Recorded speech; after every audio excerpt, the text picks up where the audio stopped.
Entering the atmosphere in T-minus 10, 9, 8, 7, 6, 5, 4, 3, 2, 1.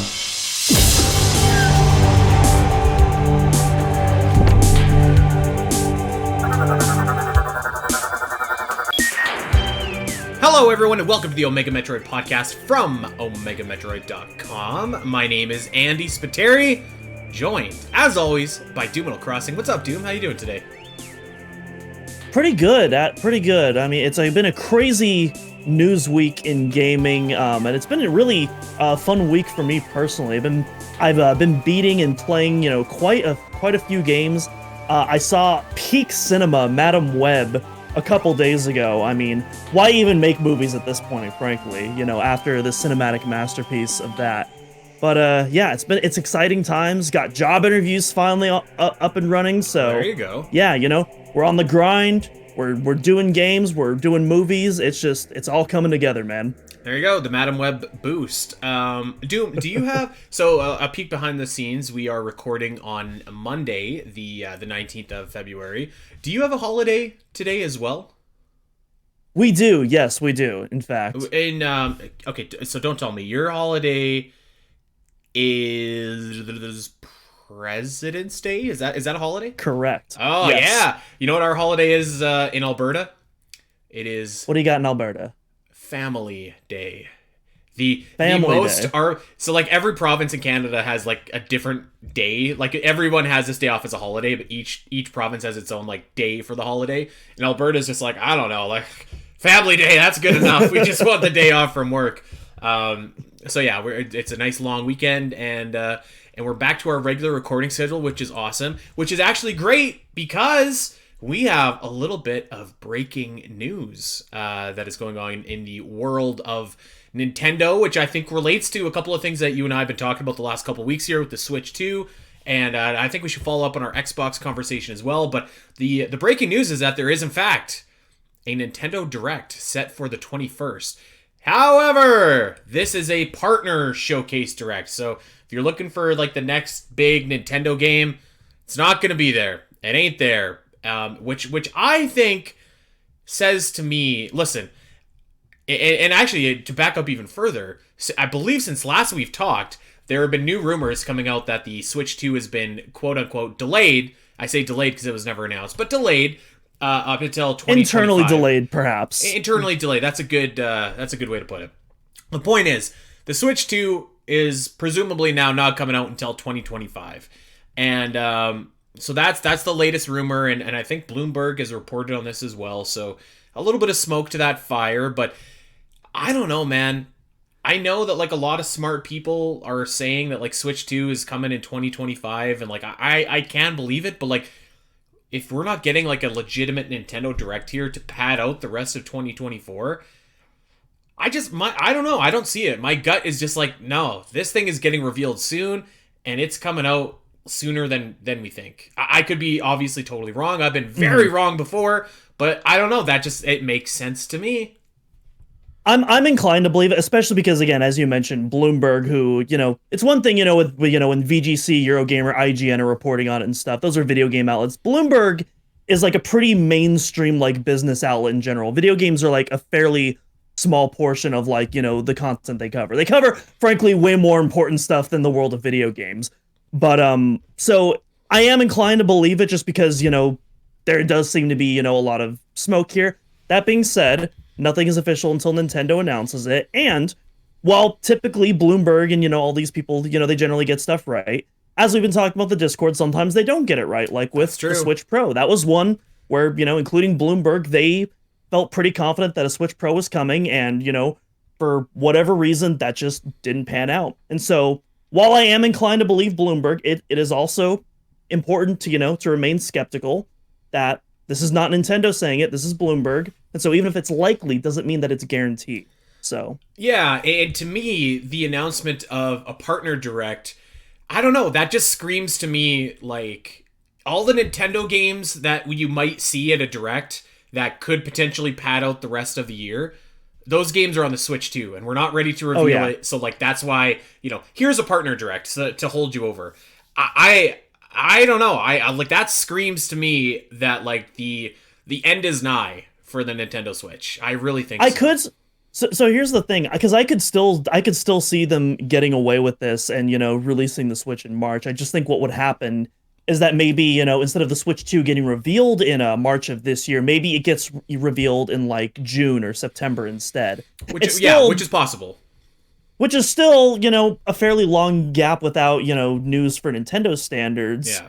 But if you don't factor in Nintendo standards, it's like what, a few months of silence, and then it's like, okay, now it's time to pump you up for the next big thing.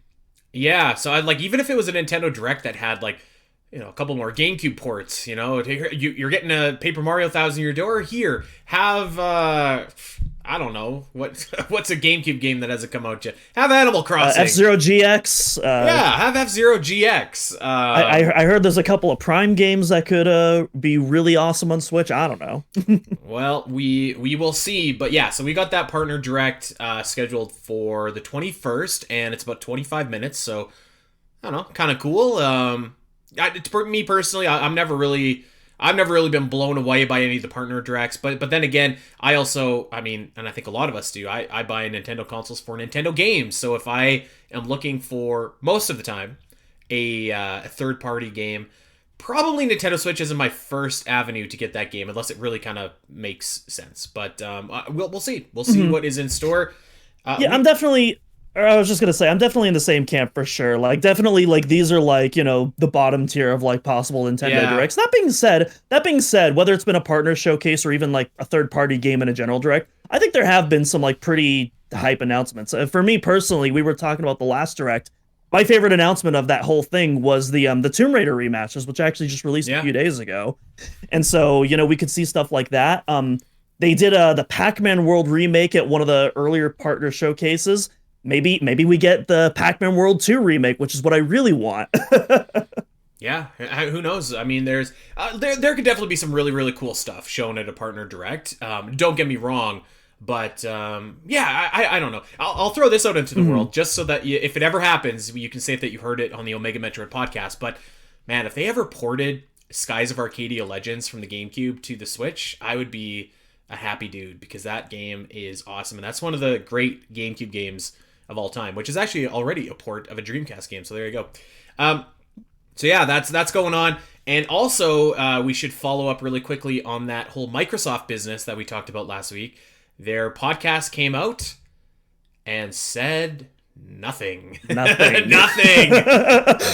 But whole lot of nothing. Speaking of, though, I think that if you're looking at this Nintendo Direct, this partner showcase, pretty decent chance that you might see something from Microsoft there, because basically the whole gist of that podcast was this. They said that Microsoft is not going anywhere in terms of home consoles. In fact, the next home console is going to be this big mama jama that you've never seen before, and that there's going to be 4 unnamed games that are going to be ported to other consoles, but they ain't going to be Starfield, and it's not going to be the Indiana Jones. Indiana Jones, yeah. Yeah, I think the wording they use specifically is that they're doing 2 quote-unquote smaller games and 2 social games. And so the kind of general consensus right now seems to be that it's going to be Hi-Fi Rush, Pentiment, Sea of Thieves, and Grounded. Which those make sense. Sea of Thieves in particular, I think, would be like a really like that really especially makes sense to me as like a multi-platform title. It's Rare's most successful original IP, keyword original IP to date.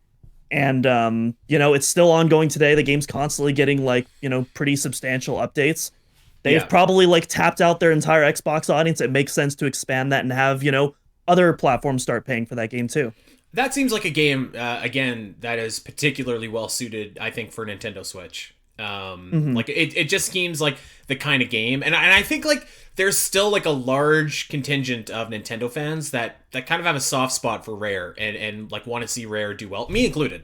God, it's crazy. By the way, speaking of original Rare IP, like how have we not had like Banjo-Kazooie or Conker come out? Like it's mind-boggling. You would think after the entire internet lost their minds during the Banjo reveal that months later Microsoft would like greenlit. Doesn't even necessarily have to be Rare, because like from what we understand, it seems like the current Rare just kind of wants to do their own original IP. There's plenty of studios at Microsoft, just providing support right now. Get someone to do like even just a Banjo 1 and 2 remake. Like just something to get off the ground and just see if there's interest there. But I don't know what's going on with them. I don't know. That seems crazy, but I mean that seems like a match made in heaven. If you're gonna put some games on other consoles, bring Banjo home. Like that game would clean up on Nintendo Switch much more than I think it would on Xbox. So yeah, we'll see. But so that does add a little layer of excitement, I think, to this upcoming partner showcase here. So yeah, we'll let you see what happens. And the good news is, in typical Nintendo fashion, we don't have to wait long because they announced it like 2 days beforehand, and it starts at 6 a.m. Yeah, well, which I am not waking up for. I believe it's 7 a.m. for you, but it's 6 a.m. for me. I'm gonna be sleeping in like a baby. Yeah, I'll catch up on the news. I'm not waking up for that. Okay, let's talk about a game that has a birthday today. It is, if you can believe it, 20 years since Metroid Zero Mission released. We talked a little bit about it last week on last week's show, and we said that we had some Zero Mission content up our sleeves, and we do. The next 2 shows that we're doing are all about Zero Mission.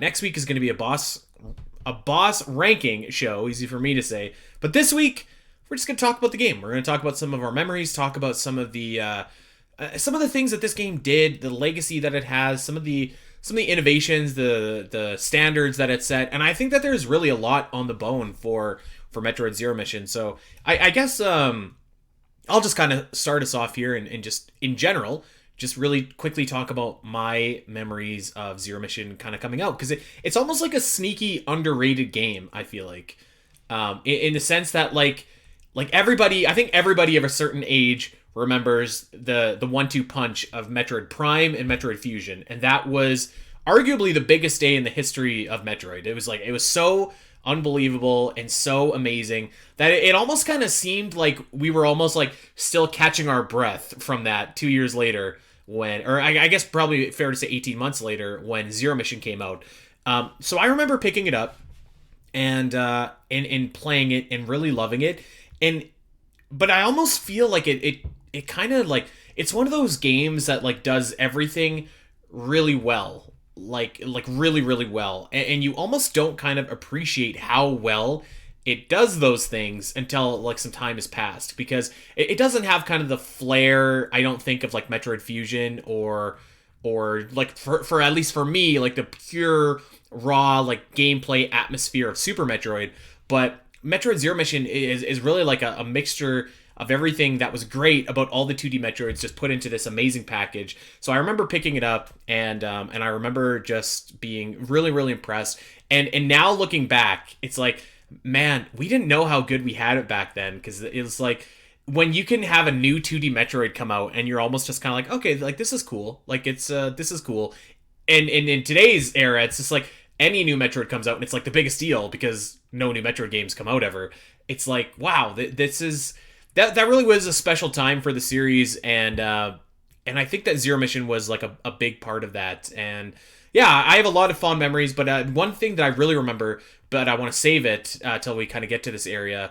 So I'll kind of turn over to you, Doom. What was your, I guess, like, what was the first time you played Zero Mission? Was it when it released? Was it afterwards? Tell us your Zero Mission story. So yeah, Zero Mission is fairly early in my Metroid career. I got it. I don't know if I got it on release day, but it was like close to the time it released.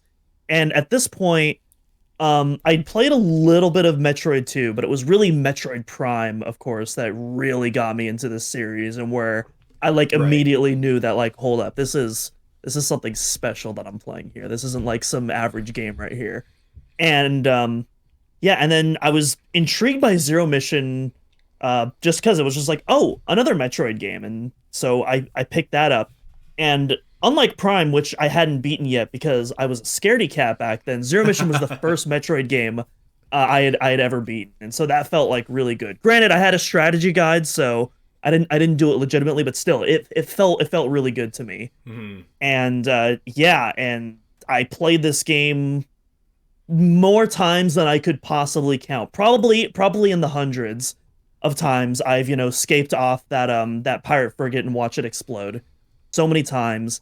And I feel like just as time has passed, I've just enjoyed this game more and more and more. Kind of like what you were saying, where it's like when I was playing it in the moment, it's like, yeah, this is a really tight, solid game.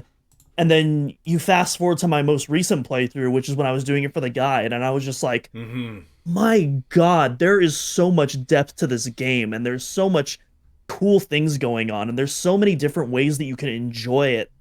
And it's like, despite the fact that it's a relatively short game, like, I feel like this is one of the best games to be replayed just because of like all the different ways that you can experience each run. And that's a great point that you brought up. Is like, it is a short game, but I feel like it's so accessible. Like if you, we actually, I mean, we talk about this all the time in our Discord, especially over actually, ironically, on the Zelda Dungeon Discord, we talk about this a lot because people come to me all the time over there. They're like, "Hey Andy, like I'm trying to get into Metroid. Like, what's my first game I should get into?" And so the natural thing that I want to tell people is like, play Super Metroid, because that was the first game I played, and I think that that's like the truest Metroid experience. But like what I usually end up saying is like, listen, play Zero Mission, because it's a really great introduction into what this series is all about, and it's like it's so accessible. It's such a pleasant time playing it that it just like, I think that it would hook any new player into the Metroid series.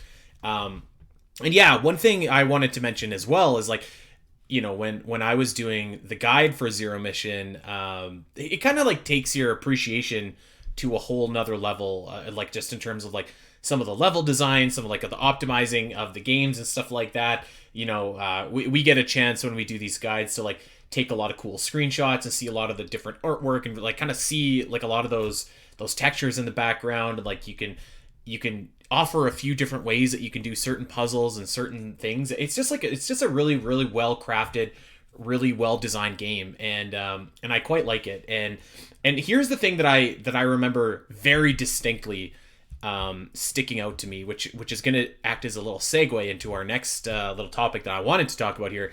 But I remember I'm playing the game and I'm like, wow, this is awesome. Like, this is so much fun, because I knew that it was a remake of Nestroid.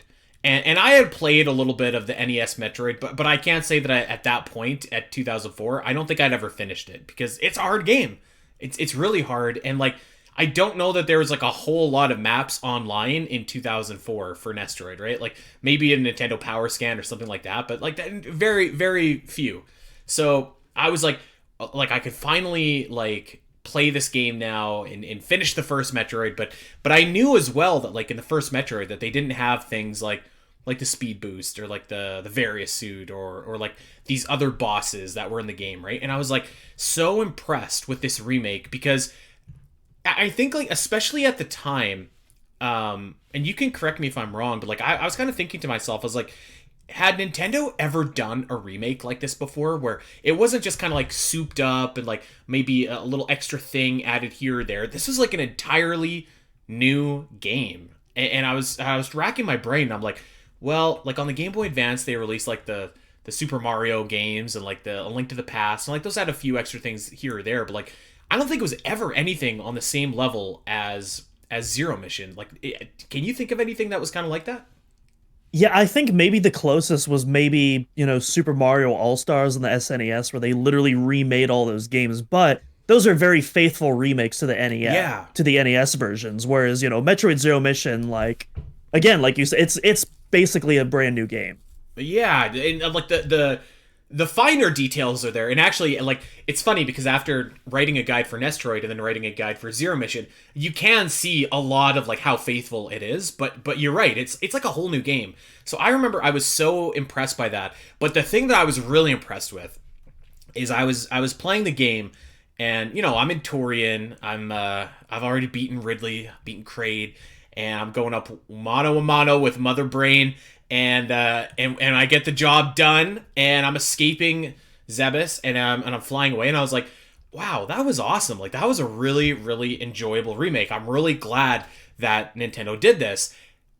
And the game's not over, and like your ship gets shot down, and I was like, what? Like, there's more? And I just like, I don't know, I felt like my entire mind was blown, because I was like, this is so awesome. Like, this is like this is so much more than what I was expecting. And like, it's such a cool idea. There's an entirely cool new area. It's massive. It's different, which we'll talk about in a second. But like, I just like the fact that there was like extra end game content tacked on. I was like blown away, and still kind of am, actually, because I feel like really only the Metroid series kind of does that to, like, a little bit. Like, you know, like you look at Samus Returns, you look at I know it's not official, but like AM2R, you look at Zero Mission, it's like Metroid remakes like really go for it. Like, they don't just kind of shine up the graphics and stuff like that. I mean, I guess Metroid Prime did, but you know what I mean? Like, I was so impressed with that, and I just thought it was the coolest damn thing that there was like extra stuff to do after the game. I've never played it, so correct me if I'm wrong. I believe Xenoblade Definitive Edition had like a bonus expansion in the Switch version as well. Ooh, you know, but I've again, never played it me. either, actually, but I had played the first one. Okay. So yeah, correct me if I'm wrong, audience, but I could have sworn that game comes with like 20 hours of extra content or something. But again, either way, these are very rare exceptions. Typically, when Nintendo remakes or even reimagines a game, in the case of Zero Mission, they usually don't do things like this. And even Samus Returns, to that extent, it's really just the Ridley fight. It's not like there's like an entire bonus, gameplay section afterwards. I feel like Zero Mission really just goes the extra mile there. Yeah. So I just like, I remember just thinking that was so awesome, and really kind of raised the bar, I think, for like what a remake should be. Not even like a Nintendo remake or anything like that, but like really, really raised the bar on what remakes can do and like what kind of effort you should put into it. Because I think that you could definitely argue, like, but I think that, at the time, I think it was certainly the greatest remake ever. And now you kind of see some remakes finally going all in, like Zero Mission, like the Resident Evil 2 comes to mind, or maybe like Definitive Edition for Xenoblade that you bring up, had a lot of really added like tweaks and stuff like that. But like this remake was just such a like quality improvement on a game that really did need like a remake, right? Like, I know that Nintendo didn't release a lot of remakes that were, NES remakes or anything like that, but I think Metroid really kind of needed it, especially coming off of the success of Metroid Prime and Metroid Fusion. And those are kind of like odd games because they're the fourth entry in the series and a brand new sub-series, so it made sense that Nintendo was like, listen, let's remaster the first game so people can jump in from the very beginning. So I think that was like an excellent choice to do a remake of the first Metroid game. And I think it could have been easy just to make like that remake just with like updated physics, updated graphics, updated music.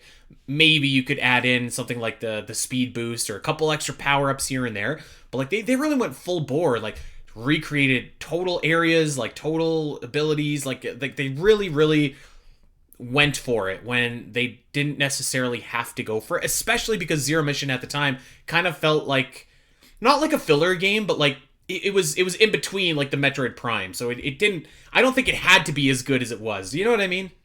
Yeah, absolutely. And it's a shame because, like, obviously, critically, like most Metroid games, it was, received phenomenally. Sales-wise, though, it really, even by Metroid standards, didn't perform that well. It sold 900,000, not even a 1 million, which is super unfortunate because I think it's, one of the best in the series. It's easily on my top 5 at least. Yeah, which kind of like goes back to what I was talking about at the very beginning, because it did kind of feel like this was a sneaky, underrated release. Like it almost felt like it came out with very little fanfare. And I think I don't think it did come out with very much fanfare, to be honest with you. I just kind of remember seeing like, oh, there's a preview for it. Oh, it's coming out in like a couple months. Oh, okay, like I'll go grab it. And I think that was pretty much it. Whereas obviously we had just come from the massive promotion behind Metroid Prime, Metroid Fusion. So this one did feel a little underwhelming, and unfortunately sold like that as well, which is, definitely too bad, because I think you're right. This is like definitely one of the upper tier Metroid games, particularly 2D Metroid games, I would say. So yeah, I think that like definitely kind of sticks out to me as something that I don't know, something that I just like really loved about the game is like how it was like such an ambitious remake in like such a like I was just impressed that it really like went for it. And like I said, like I think it kind of set a precedent as well, where like, okay, Nintendo, you want to remake Metroid 2? Well, you better remake it up to the same standard that Zero Mission was at, because this game was went above and beyond. And I think that standard has mostly been maintained, because like Samus Returns was amazing. Like I said, I know it's not official, but like AM2R clearly took inspiration from Zero Mission, just being like, okay, we're gonna remake, but we're gonna rebuild physics, add bosses, add tons of different stuff for the player to do. Like even Metroid Prime Remastered to a certain extent. Like I know that game didn't add like a ton of extra content or anything like that, but like the care and the quality and the options put into that game, like I feel like there hasn't been too many Metroid remakes, but the ones that we've gotten have all been like on such a high bar level of remake that I feel like that, and that precedent was set by Zero Mission. And I say that it's like, I'm a Zelda fan, so like some of those remakes are horrible and some of those remakes are awesome, and a lot of those remakes are somewhat in between, right? But I think you look at the Metroid remakes and like every one of them is awesome, and I think that's due to Zero Mission. Yeah, I think Zero Mission really is. It's hard to say if it's really the standard bearer. I think you could absolutely make an argument for it, though. I mean, especially, I think it would be, for me personally, I think it would be between Zero Mission and Prime Remastered. I'm sure there's other people. I know there's a lot of like big Samus Returns fans out there. I've even seen some who say that's their favorite. Yeah, well, I mean, I've seen people say that that's their favorite Metroid game, and I'm sure a lot of people, they would put that on the high pedestal. And so, even if I don't hold that position, I absolutely respect the hell out of it. Mm-hmm. And I think I just think it shows just how much these developers care about the series and just what they want to do with it. Yeah, I think that, like, again, I just sometimes I stop just to think about like how impressive Metroid Zero Mission is, because the game has like so little fanfare. It's easy to just kind of be like, yeah, Zero Mission, it's a remake, like whatever. But like it really was like so much more. And of course there is a portion of the game that I do want to talk about, because this game really did like a lot of cool things that like some other Metroid games have never dared to do before.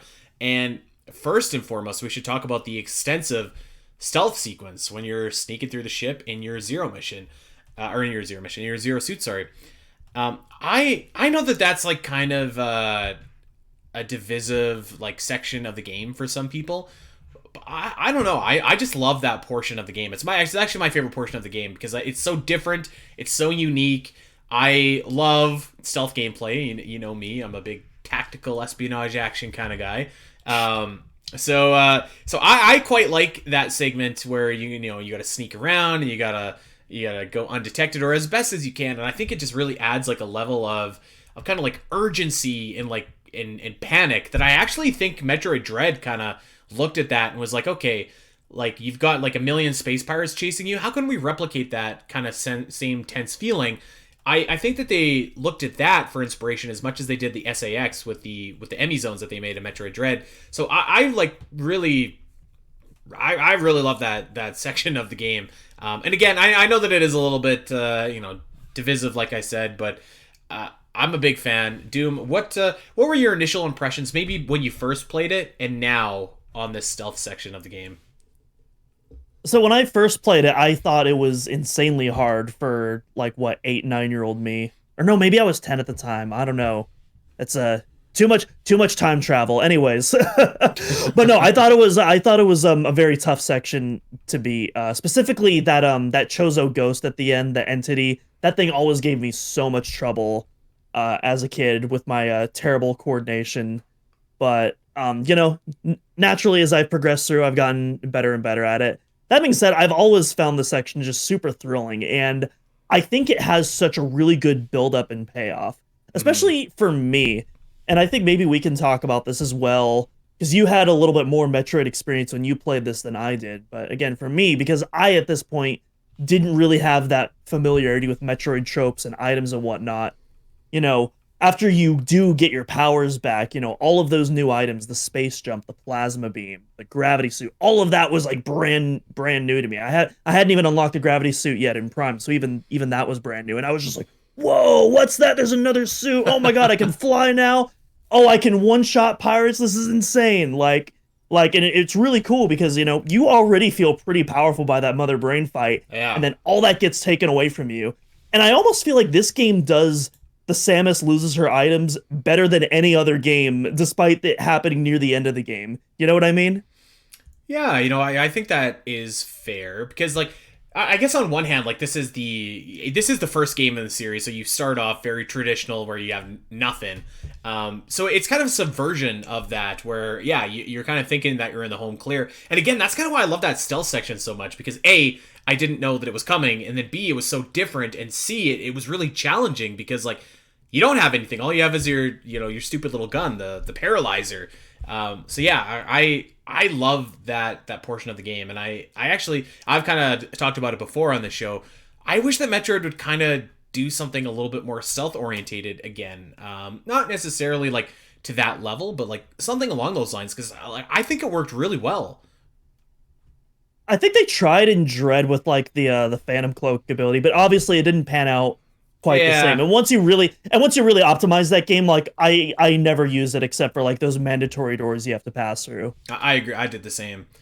Well, let's keep talking about this game, and actually since we're on the topic, I think you could point to the biggest legacy that this game leaves behind and say Zero Suit Samus. Yep, I was thinking the exact same thing. Like, I honestly think that at this point, Zero Suit Samus is as recognizable and famous as regular Samus, if not more so. I don't know. What do you think about that? That's a bold take. Honestly, I think that's fair. Specifically, one because of Smash Brothers, and as a result too because of cosplay as well. Like yes. I feel like both variants of Samus are like. I don't know if they're exactly 1-to-1 equally, but I feel like they're in the same quadrant at least. I think that's totally fair. Yeah, and maybe it's pushing it to say that Zero Suit Samus is more iconic than like the Power Suit Samus, but like the world, like cosplay in particular, I feel like has just really taken that to another level. Like you have people who aren't even like necessarily Metroid fans cosplaying as Zero Suit Samus. Somebody did it like a year or two ago for Halloween or something, like some celebrity, and I can't remember who it was, but they dressed as Zero Suit Samus, and like I don't think they knew who that was, but they just seen that. Do you remember what I'm talking about? I think it was your fave Brie Larson. Because I vividly remember at least she was cosplaying as her one year. So I think that, I don't know. I don't remember if that was 2 years ago though. I think Brie Larson would have known like who Samus was, obviously, but so maybe it was someone else. But yeah, she definitely does. Yeah. The point is, like, a lot of people cosplay as Zero Suit Samus, and I mean, it's a sexy costume, so I get it. But and certainly no complaints. But it's funny how like that choice that the game made had like such like an impact when I wonder if they were like thinking that would be a thing when they designed that sequence, because I think like the focus was obviously on like stripping Samus down and you feeling powerless, but to see Zero Suit Samus just take on such a life of her own, I thought was really cool.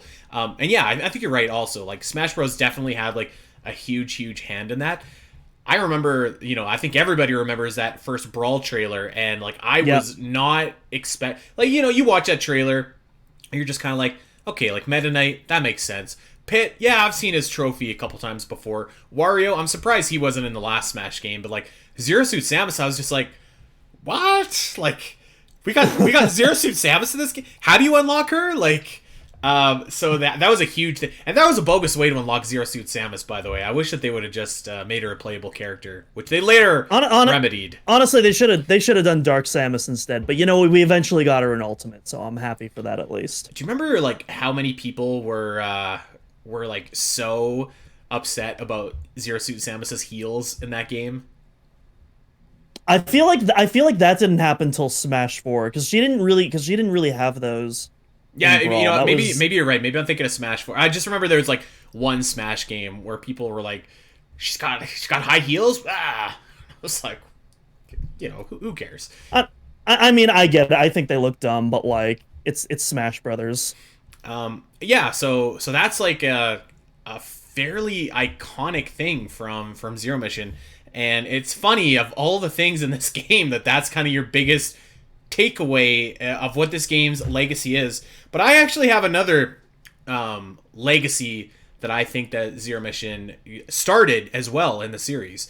And that is, and I've talked about this before, but Zero Mission was really, I think, the first game to kind of switch away from like the screw attack being the ultimate weapon that Samus gets to the power bombs being that ultimate weapon that Samus gets. Because in Super Metroid, you acquire them pretty early on. Metroid Fusion, you acquire them pretty early on. And in Zero Mission, they make a really big deal about those power bombs. Like you don't get them until you're doing the Zero Suit sequence, and you see the space pirate. He's got the power bombs on the altar or whatever, and he's walking around. And they made it seem like a really ginormous deal to get these power bombs. And I think that you saw that kind of weapon shift, like the Master Sword, so to speak, was no longer the screw attack, it was the power bombs, and you kind of seen that continue in Metroid Other M, Samus Returns, Metroid Dread. I actually don't know the reason for that shift. I have to say I don't really like that shift, but that's something that definitely started with Zero Mission. Yeah, I fully agree with you there. I think that might be probably... I don't know if it's my only critique of Zero Mission. It's the only one I can think of right now. But yeah, Jeff, definitely, it's not even necessarily of power bombs being the penultimate weapon. I wouldn't mind that if like they did something with the power bombs to earn it. But they hype you up. They does little space pirate tease. They make you salivate for it. They make you want it, and then you get it, and it's just like, oh yeah, you just use it to blow up that room to get to the final boss. That's it. Unless you want to go for 100%, you're never using these again. Yeah, pretty much. I would say that, like I don't mind it in a sense, like, kind of like you said, like, if it was, actually, I'll give Other M some flowers here, because I believe in Other M, it's just, like, a charge up that you get for the power bombs, right? So, like, it just charges up, and then whatever. So, like, I think that that's okay, but, like, there's really no other, motivator to go and collect all the rest of the power bombs, like you said, unless you want to get the 100%. So that's definitely one thing. I mean, I do have some critiques of Zero Mission. I don't think it's a perfect game by any means, but like there's the end. Those critiques are like fairly minimal compared to everything else going on with the game. One other area that I think that Zero Mission really kind of leaves a lasting legacy with is it Shine Spark puzzles as well. Oh yeah, I think certainly before Metroid Dread came out, I think you could point to that game and say, like, this game has the best Shine Spark puzzles in the series. I think Metroid Dread probably took that over, but that's a heck of a run. Like, 15 years is a heck of a run to have. Excuse me, more than 15 years. 17 years. Holy moly. You just had to watch me do math in real time. But, like, 17 years to have, like, the greatest Shine Spark puzzles in the series, I think is, like, spectacular. And like looking at our list of Shine Spark puzzles here, like there's some really fun, intricate Shine Spark puzzles that you can find in this game that like they're quite challenging, and like you're talking like diagonal, like morph ball Shine Sparking. You could probably still make an argument that this has the greatest Shine Spark puzzles in the series, and I think that you could convince me of that argument, to be honest with you, if you really tried. So here's my thing, because I agree with you. Dread, I think, objectively, not just the best Shine Spark puzzles, but just the best Shine Spark in general, with like all of like the movement abilities you have, and just all the ways you can preserve your momentum. Like it's, I mean, you can look up like on YouTube and Twitter and whatnot, and just see like all of these professional Metroid Dread speedrunners literally like speedrunning from one side of the map to the other and back and forth, and just doing all these crazy things, and like that's incredible. You objectively cannot do that in Metroid Zero Mission. That being said, though, there's something about Zero Mission Shine Spark that I really appreciate, where, it's not as restrictive as Super or even Fusion Shine Spark, but it has just enough to where you can do so much cool stuff with it. Mm-hmm. But those restrictions also make it so that when you do pull off these amazing feats, it feels just absolutely incredible on a way that I don't necessarily get from Dread's Speed Booster, if that makes sense. Again, I still think Dread's is objectively the best, but like there's some extra level of satisfaction, I mean, when you pull off, especially like an unintended shortcut. You'll know that, like, after I did the main footage for the guide, I was like, I want to go back and optimize some of these runs because I had some ideas in my mind of like, and I found like all of these unintentional, I optimized intentional shortcuts, and then I found ways to do unintentional shortcuts. I found ways to do a shortcut in reverse so that I could do the Shine Spark both ways. Oh, and it was just like it was just so much fun, just kind of naturally figuring it out for myself and just being able to like work this out. Yeah, like it's just like there's so much utility, there's so much like different ways that you can do things, which lends itself to sequence breaking as well. You put together a great sequence break page for our guide where you were doing stuff I had no idea you could do in this game. Like 17 years later, I was like, what? You could do what now? Like it's pretty incredible, honestly, to be able to see that in this game. And I think that like this really was like, and I actually have to admit something too. Like I kind of always wrote off Metroid Fusion as kind of being like in terms of Shine Spark puzzles, like kind of being like, okay. And I think I was actually wrong about that. That game does have like some really, really incredible Shine Spark puzzles that I came to appreciate as I was writing the guide for that game. But like Zero Mission, I feel like it's on just a whole other level. It's much more integrated into a lot of the other power-ups that you get. Like one of my like constant complaints about the Metroid series in general is like, why should I go and like get the 50th missile expansion? I don't really feel like I need to, but I feel like Zero Mission kind of like gets around that by just telling you like, well, you don't have to, but it's a lot of fun if you want to, because there's some crazy Shine Spark puzzles that you can do. So that kind of gets me every time. And in a couple of instances, you can actually get some like really cool stuff, like early super missiles. Like that's a really fun Shine Spark puzzle, and you get like a huge reward for that. So and it's not really that hard either, to be honest with you. Like I actually appreciate that about like many Metroid games, but I'll single out Zero Mission and maybe Metroid Dread as well, and Super Metroid actually. So basically like half the series. But like a lot of these games, like they really, I don't even know if sequence break is the right word, but like they let you get stuff in an order that you don't think that you should be able to, but it's not that challenging to do so if you are even like kind of skilled at the game. You know what I mean? Like you can do this and then you feel like an absolute rock star after, because you're like, oh yeah, I got like early super missiles, and all you need is a little bit more control of your shine sparking. So I think that the game not only is like a great entry into the Metroid series for people, but like a great entry into like sequence breaking little by little if they want to, because you can get things like the early super missiles if you want to, and once you do that, you can you're like, oh okay, like maybe what else I can do is like I can get an early shortcut to, I mean, what are some of the areas that you could get to? Do you remember off the top of your head? Early screw attack, like that's one you can get to. There's a couple different things that you can get. Various suit, that one, honestly, that one was one of the hardest for me to get. That one doesn't involve the speed booster, but like, oh my god, you have to you have to master the infinite bomb jump, and there's also like breakable blocks underneath you as well. It's even harder if you don't have power grip, but even with power grip, at least for me, like that took me like 30 minutes with save states to like finally get right, and I was just like, I'm never doing this again. Yeah, so like there's a lot of things that you can do in this game, and Shine Spark puzzles are obviously or the Shine Spark is a huge portion of that. So I do think that this like really kind of set the tone for how good the Shine Spark could be going forward.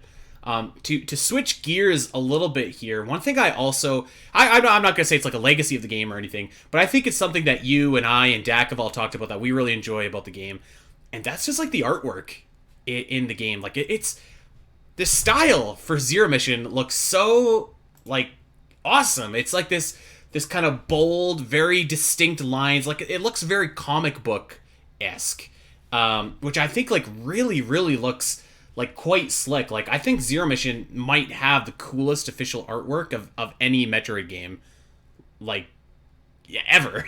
You know, like I'm looking at Samus right now. Even like the sprite work, you look at like the way that like Ridley comes in with those cutscenes and Kraid comes in with those cutscenes. Mother Brain looks absolutely spectacular. The Ridley robot, that cutscene is awesome. Like there's just so many like the art direction for this game I think is like just so incredible, that it's just like a very underrated kind of thing, because you don't see it like a ton in the game, but I think it really, really adds to the experience as well. Yeah, the art direction in this game, weirdly enough, it reminds me of F-Zero X, because both of those games are like very like Western comic book kind of Yeah, I could inspired. see that. F-Zero X is obviously like a little bit more exaggerated, a little bit more cartoony. Zero Mission doesn't quite go that far. Um, it's definitely not my favorite. I still like definitely the Prime trilogy and its kind of like sci-fi realism look is probably like my Hmm. preferred way for Metroid to look. But man, Zero Mission is just absolutely gorgeous, and I love some of those render poses of Samus too. Like she has so Yeah, just that's even that standard shot of just her walking like with her face towards the camera, like that's so awesome. such a badass shot. Like I love that render so much. Yeah, it looks like absolutely spectacular. It's just like, oh, I'm sorry, I'm looking at some of the artwork right now, like some of the endings of Zero Suit Samus sitting in the bar ordering Oh a yeah, Jaeger the bar shot. shot. Yeah, like it just looks so Hey, you know what? unbelievable. She earned it after that mission, man. Oh yeah, she did. Can you imagine? Actually, that's a good segue. Actually, hold on. Before we segue, I got to tell you a tragic story. So like I said, I owned Metroid Zero Mission when I was a kid, and you know what I did with the box art? I cut the box so that just the top, like the front part of the box was left, and I taped it to my wall as like a quasi poster as a child. And I did this with a few Game Boy Advance games. I did it with like Golden Sun, Final Fantasy IV, everything I thought had a really cool box art. I was like, yeah, this is slapping it on the wall. And like years later, I'm just like, you fool! Like that was it's gonna cost you so much if you want to get that box again. Oh man, I'm gonna tell you a story in response to that because so I did something similar with boxes because as a kid you don't understand value. Nonetheless, you don't even understand like how much in value these are gonna go up. But even beyond that, you don't understand like the appreciation of the items you own. Yeah.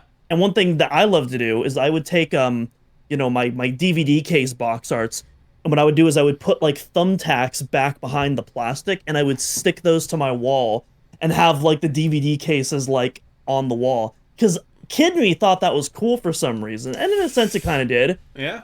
But those cases are destroyed now, like, Oh. and it pains me to think about it. Yeah, I wish we could go back and make different decisions, but We have to go back, Marty. yeah, we do. So actually, kind of segueing from that artwork, I mentioned the cool shot of Samus kind of sitting in the bar. I actually want to talk as well about one of the elements, I guess, that I think that this game also does, like, that's kind of cool, because you don't really see this in a whole lot of other places in the series except for one place that you see it, and you wish you didn't. But this game actually like kind of delves into the origin of Samus as well, very subtly though, like very subtly. Like it doesn't go overboard with it, but it definitely, like, once you get to Chozodia, kind of tells you a little bit more about Samus without having to stop and like feed you text. Like you can just kind of see from a few simple cutscenes that like Samus has been here. Samus knows this place. She clearly has a connection to the Chozo. There's a few shots of Samus as a kid, which like those look like they're ripped right from that Metroid manga, if I'm not mistaken. And I think it's and just, even like, really cool. And even the intro of the game and that little prologue text, she mentions that she's returning to Zebes again. Yeah. So I think Zero Mission does it well, where it just drops these subtle hints. It doesn't beat you over the head with exposition and like a lore dump or anything. It's just like these very, very subtle details. Not quite blink and you'll miss it. You'll definitely notice it, but they don't overstay their welcome. Yeah, and I just think that it's like appreciated that it tries to do that and tries to, because I believe the manga had already been out at this point, and like a lot of Metroid fans were, really, really into that, and actually even the response that we got to our Metroid manga episode, there's like people that are really into that manga and like treat that yes, they're very serious about it, very passionate about it, right? And as well they should be. And I like that this game kind of tries to, I feel like this game kind of tries to give those fans a little something, you know what I mean? Like here's acknowledgement of that manga through just a couple still images and a couple scenes in this game, and I think that it's just like, I don't know, I think it's really nice that it lends itself to that a little bit and just tries to tell us a little bit more about Samus without going absolutely overboard trying to tell us a little bit about Samus. You know what I mean? Yeah, yeah. for sure. So yeah, that's I guess that's like my memories of Zero Mission kind of in a nutshell. Just having this game come out a little bit unheralded, a little bit underrated, and I think it still probably is. Like, I don't know if a lot of people talk about Zero Mission enough. It's never got any kind of re-release. It itself is a remake, so no one's ever talking about how we should get a Zero Mission remake, anything like that. It just kind of seems to exist in a bubble, and unfathomably, it's still not on NSO either, which seems criminal. I was about to say, I feel like it's more relevant than ever right now because the entire Metroid community is like begging this game to appear on NSO, which it should. And I think it will. Like, it just makes sense. Yeah. And we finally... I'd be shocked if it didn't come this year. I would be too. Yeah, I would be too. And it seems like we're finally getting to a place where, like, I don't know about you, but I felt for a while, like, for me, like, it felt like the Game Boy Advance NSO were, like, really stagnated. It didn't seem like there was anything that came out for, like, months and months for Game Boy NSO. And finally, it was like, oh, here you go. You want to play Golden Sun? Here's Golden Sun. And so, like, now it kind of feels like maybe we're rolling a little bit, and maybe Zero Mission can come and come to NSO and get into the hands of a lot more people. Because, like, as you say... I don't know if... Am I wrong? Sorry, you finish. Well, no. Well, if I'm wrong about that, that's just kind of what it seemed like to me. Like, it just seemed like there was nothing that came out for it for, like, the longest time. Or maybe it's just that there was nothing interesting. Because I know that, like, the Kirby games and stuff came out, but I mean, Mm-hmm. I mean, it's a Metroidvania. We could do an inspired by Metroid on that. Well, we could do a lot of things on this show, but we don't have to lower ourselves to that. I feel like the N64 was what was really stagnant this year, because I could have sworn there was at least one, if not more, GBA games every single month since that February 2023 Direct. Yeah, N64, you're not wrong. Like, I feel like there was a bunch of Mario Party games that were released, but, like, my philosophy, and I know that you disagree with this, but, like, at least to me, I'm like, I don't know, man. You play one Mario Party, you kind of played them all, Like, I don't need Mario Party 1, 2, 3, 4, 5, etc., etc. Like, just one is fine for me. But yeah, I think, like, NSO in general has definitely kind of stagnated. Like, it's I don't remember the last time there was a Super Nintendo game added. Like, it's been a while. And the last time that there was a good Super Nintendo game added was been, like, years. Like, years. Mm-hmm. So yeah, I want to say I want to say it was fairly recent, but again, it was so unmemorable that I don't even remember.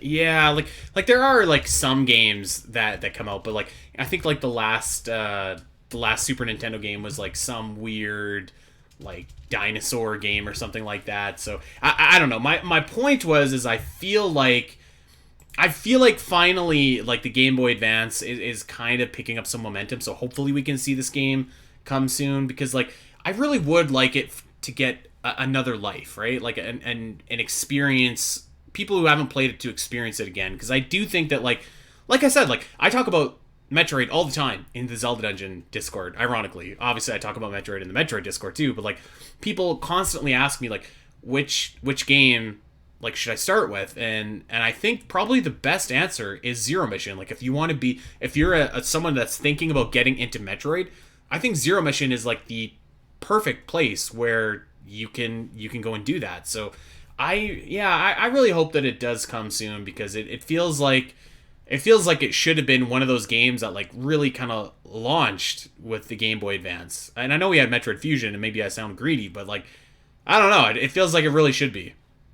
Mm-hmm. I don't think it's greedy. With the GBA NSO out, I don't think it's greedy. Like, when people think of the GBA, people usually don't just think of Fusion. People usually think of both of those. It's like Ocarina of Time and Majora's Mask. Mm-hmm. One is obviously more important and more prominent, but, like, when you think of, like, Zelda on the N64, it's a package deal. Yeah. And that game came, by the way, to the N64 online, like, right away. Actually, I'm just taking a quick look at so the last couple games that were released for 64. There was actually a couple cool ones. There was GoldenEye was released, Pokemon Stadium, Excitebike, 1080, Jet Force Gemini, and Harvest Moon in the last year. So Jet Force Gemini was actually pretty hype. I did not expect that one to come. That was one of the ones they didn't reveal, and I think they revealed that the same day as the Game Awards. They just like, oh yeah, surprise, here's a rare game that we did not announce. I actually tried to play Jet Force Gemini, and I actually owned it as a kid, but I don't think I ever played it. My brother played it, and so I tried to play Jet Force Gemini, and I had a heck of a time playing it. So actually, to my point, I'm taking a look, and Golden Sun, The Lost Age, and Kirby and the Amazing Mirror are the only games that were added this year, it looks like. So there's definitely some more to come. And F-Zero Maximum Velocity is also supposedly on the way, but it's not here yet. So yeah, I don't know. I really hope that it comes soon, because this really is like one of the great Metroid games that you should play. Now, like I said, I do have some critiques about the game, and actually specifically, we've kind of talked before. Like I don't think that the music is quite up to snuff with the rest of the series, and some of that is due to the limitations of the Game Boy Advance, but some of that is just due to some of the remakes and stuff like that they chose to do. Like I think Ridley doesn't sound as good, I think Kraid doesn't sound as good, but like I don't know, like the game I think is quite easy as well, which can be good, can be bad. I mean, there's a hard mode, I guess, which is fine, but and as we'll talk about next week, I don't know if this game has like a truly great boss battle. I don't know if you would agree with that or not, and we'll obviously talk about this a lot more next week, but those would be some critiques that I have off the top of my head. But I mean, you kind of take those aside, like this really is like it's a video game. It's a video game's video game, like it's just like so solid in almost every way. I think I really like that Chozo Spirit fight for what it is, even though it's like a very non-traditional boss fight. You're not really, you're not really. I mean, I guess it technically has weak points, but you know what I mean. It's very different. I know exactly what you mean. I think the reason I appreciate it so much is like it's so very obviously inspired by Castlevania, and I just think it's really cool whenever those series reference each other. Yeah. It's a very Castlevania fight in a Metroid title, and that's just like so awesome. Yeah, I have a lot to say about that fight actually next week when we do the boss rankings, but like you kind of take that aside, and like I don't know if there's like a truly spectacular boss fight, like certainly not on the level of Metroid Fusion, where like there are multiple boss fights in that game that are like amazing, but like you kind of take that out and it's like not a whole lot of weak points of this game. So like I think that you can really boil down the legacy of Metroid Zero Mission to me just being like, this game really set the tone for how remakes should be, not only for Metroid, but I feel like for Nintendo as a whole. Introduced the world to Zero Suit Samus, which kind of took on a life of its own almost immediately after the game, which is funny because, like we've said a couple of times, the game like didn't have like a whole lot of hype coming out around it when it came out. This was actually part of that infamous E3, which had the Pac-Man thing as like the main event in 2003. You remember that? Yeah. Well, we covered that during our E3 retrospective last year. We sure did, and that was one of the all-time E3s. Let me tell you that. So, Nintendo made up for it in 2004. Yes, they did. Actually, so it's really funny. Here's a side story. So I was telling you I was reading the Tetris Effect book, which I finished and was awesome. Yes. And so I'm thinking to myself, I was like, I never actually finished the Reggie Fils-Aimé book, Disrupting the Game. And so I decided to pick it back up, and I blitzed through it in about a day and a half. And it obviously picks up at about E3 2004. And they were freely talking about how horrible E3 2003 was. And it really made me nostalgic for E3, because they're talking about like the preparation for the event, like preparing the speech and preparing this and preparing that. And it's sad that those days of seemingly went away. So just wanted to mention that really quick. But yeah, to my point, I think the legacy of Zero Mission, the remakes really set the bar for that. Zero Suit Samus, and again, just kind of like a fundamentally just solid video game that doesn't have a whole lot of weak areas to it. Arguably doesn't have as many great areas as some of the other Metroid games that would come before and after, but like I think that's perfectly okay. It's just like it's exactly what it needs to be. It's a solid, accessible intro to the Metroid series, which is appropriate because it's the first game chronologically in the series, and just makes, I think it just makes like getting into Metroid really easy and really great. So all of that, the legacy of Metroid Zero Mission 20 years later, to me just seems like one of the quintessential Metroid games. Yeah, absolutely. And as far as the easy bosses go, because obviously I totally agree with you there. I also don't think it's as bad just because, they're over in like a snap, if you know what you're doing. Yeah. It's not like they're easy, but they just tank shots all day. It's like, no, you can take out Kraid in like 4 seconds. You can take out Ridley in like 4 seconds. And after that, you're back in the game again. Yeah. And if you are playing for the first time, I've seen some people still, die on these fights, which I know for us seems silly, but you got to remember this is, people's first Metroid game. They haven't quite developed that sixth sense yet, and so I think for beginners, it can still provide enough of a challenge to where it doesn't feel like a cakewalk. I will say too, so this is kind of separate from Zero Mission, but I've played a couple ROM hacks of Zero Mission. Those bosses are crazy. Like the Chozo test in particular. I think it was in the Elder Scrolls Metroid Zero Mission ROM hack called Six Scrolls. That boss is nuts. It's so freaking hard.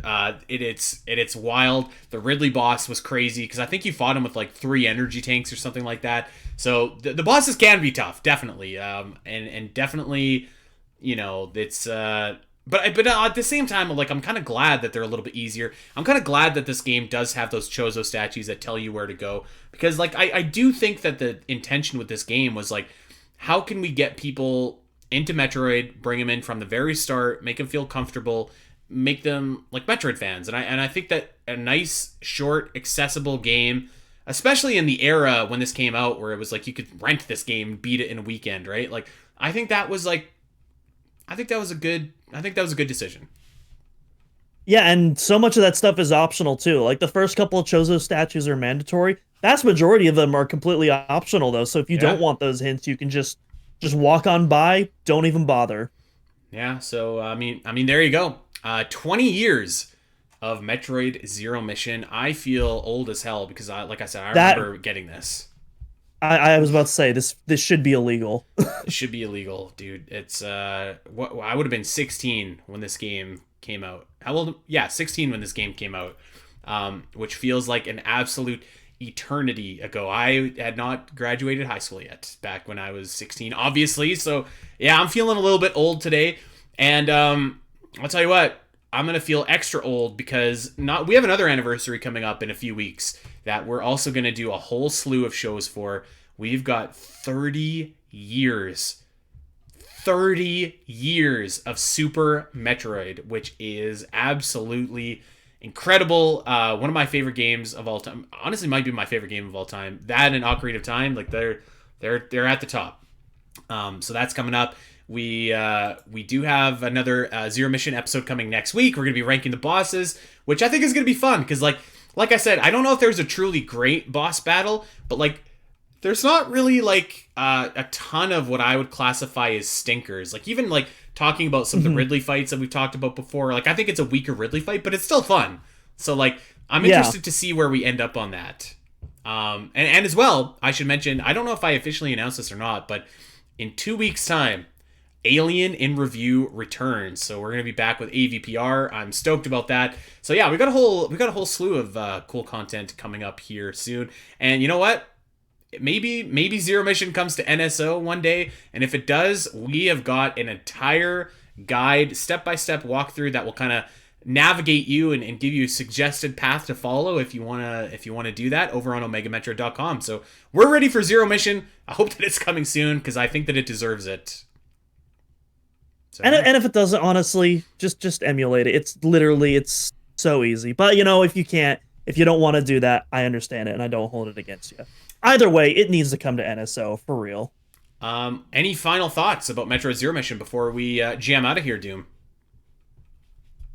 I absolutely love this game. It's constantly trading places with Dread as like my number 3, and yeah, it's really I think that's just a testament to the quality of this game. Where I feel like it's whatever I played the most recently. Like I'll probably play Dread next, and I'll probably be like, oh, never mind, Dread's my number 3, and then I'll play Zero Mission again. It's like, oh, that's my number 3, and yeah, it's such a quality title 20 years later. And, even despite, all these advancements that we've made, it's, especially in 2D Metroid, I think this game just still holds up, just has such a unique flavor to it that just always keeps me coming back. One last thing I'll say about this game. I've said it before, but the main title theme, I know I was kind of dogging on the music a little bit, but the main title theme, and it was also featured in one of my favorite songs from LP of Run the Jewels fame. So there you go, a little bit of trivia for you. All right, well, that being said, we're going to get out of here. If you have not played Zero Mission in a long time, do yourself a favor, fire it up. It's short, it's easy, and it's just it's a nice, comfortable, nostalgic game to play. And I think I'd be really surprised if anyone could play this game and not come away just feeling really, really warm and fuzzy. So fire it up, give it a whirl for its 20th birthday, because wow, 20 years, that deserves a replay. So go ahead and do that. And go ahead, check us out wherever you are on social media. We are at Omega Metroid Pod, at Spateri316, at Doomanal Cross over on Twitter and Blue Sky. Check out OmegaMetroid.com. As I mentioned, we got Zero Mission guides, maps, videos, expansions, locations, all of that kind of stuff. Doom and I put that all together there, so go and check out the fruits of our labor. And you can check out a bunch of other stuff while you're there as well. You can get a full archive of this podcast, tons of stuff, so go check out OmegaMetroid.com. We also have a Patreon where, by God, we have a show called the Great Metroid Area Ranking, and that is rolling along. We're getting down to about the halfway point, so there's only about half the areas left to rank. So we're getting to the juicier spots now. So go and check that out over on patreon.com/spnet.